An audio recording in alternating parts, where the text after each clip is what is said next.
Hey, it's Ryan with this week's Mille Lacs fishing report. It's early September, the temperatures are falling, and the bite is heating up. We'll get started with the muskies. Most of my fishing over the last few weeks has been for bass and walleye. However, what I would recommend is if you are going muskie fishing, to focus on the deep weed lines. Cabbage in that 12 foot of water continues to be the most consistent area to find muskies, at least until a little bit later into the fall. Now, another area that can be good is rock humps, stuff that comes up and tops out in that 6 to 8, 10 foot of water range. I've had a lot of good luck on those this time of year.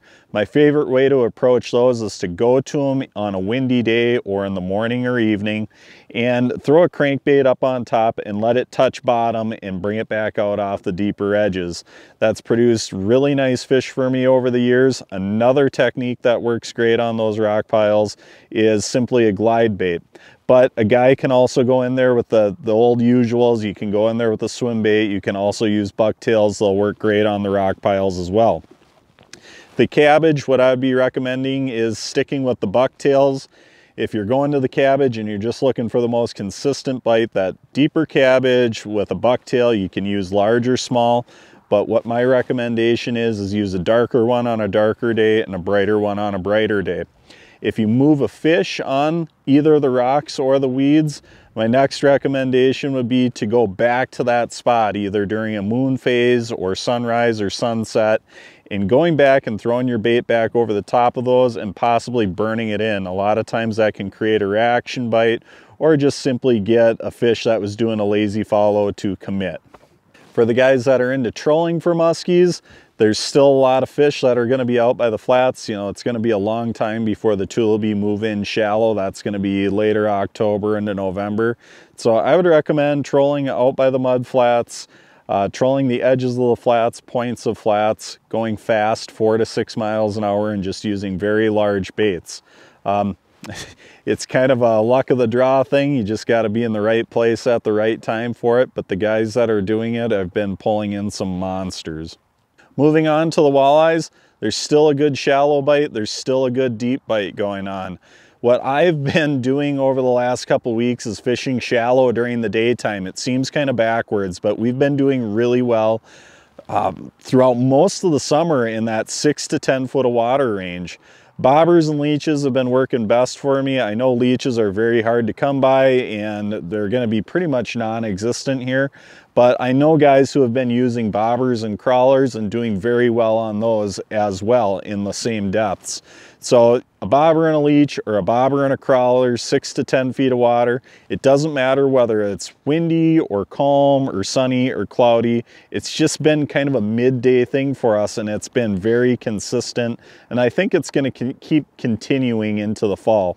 The other bite has been out deep, and that has been, for me personally, kind of a morning evening bite going out to the gravel bars or the mud flats.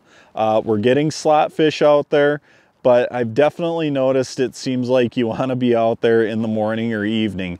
Throughout the daytime, we keep checking it out.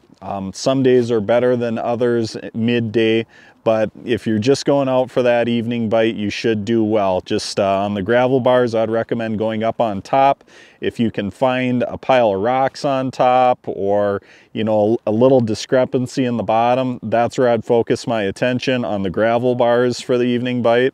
If you're going to the mud flats, find a point, mark some areas on that mud flat, look around maybe at different mud flats around that area, and just set up on a point that has the most activity on it, be it the most bait fish, maybe there was a little bit of a tail end of a bug hatch going on, but wherever you can mark fish, wherever you can mark bait on those flats, set up on the point. That's where I would go for the evening bite.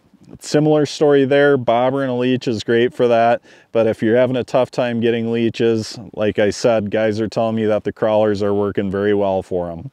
The lead core bite is going to continue a little bit longer for the trollers out here. What I would recommend doing is fishing off the edges of the mud flats or the edges of the gravel bars in that 30-32 foot of water range. Now you can go out in the basin, out in the abyss in that 34, even 36 foot of water range and catch fish too. But there's a lot of fish that are hanging out off the deeper edges of the structure during the day and then moving up at night. So I would stay closer to the structure. I think there's a little more concentration of fish by the structures this year. And lastly is the smallmouth bite. And to give you a little backstory on how the smallmouth fishing's been, is we've been going through the dog days of summer. August was hot, Labor Day weekend, you know, we just got through Labor Day weekend. It was very hot outside, but the fishing overall was pretty decent for the smallmouth.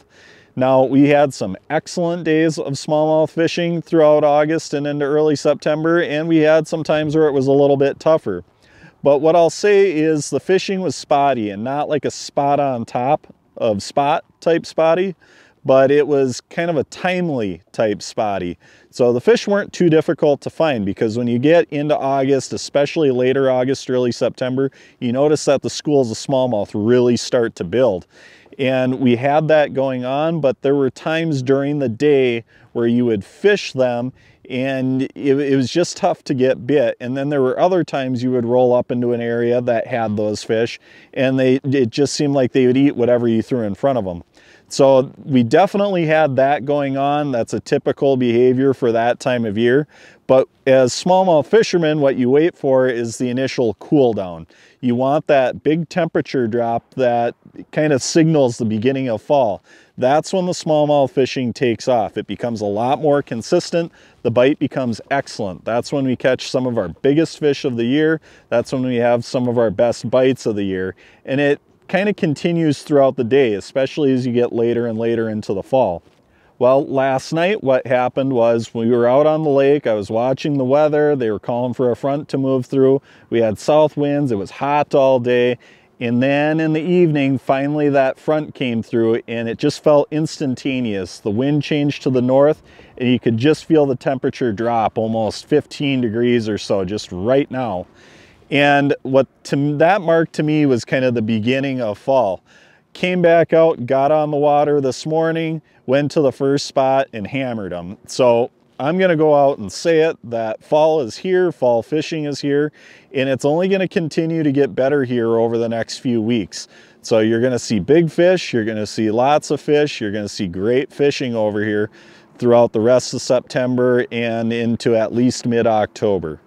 Now, the locations and cover aren't going to change a whole lot for this. You're going to notice that big rocks and boulders and rock piles and all the usual suspects as far as large rocky structures are going to be best for finding smallmouth into the fall.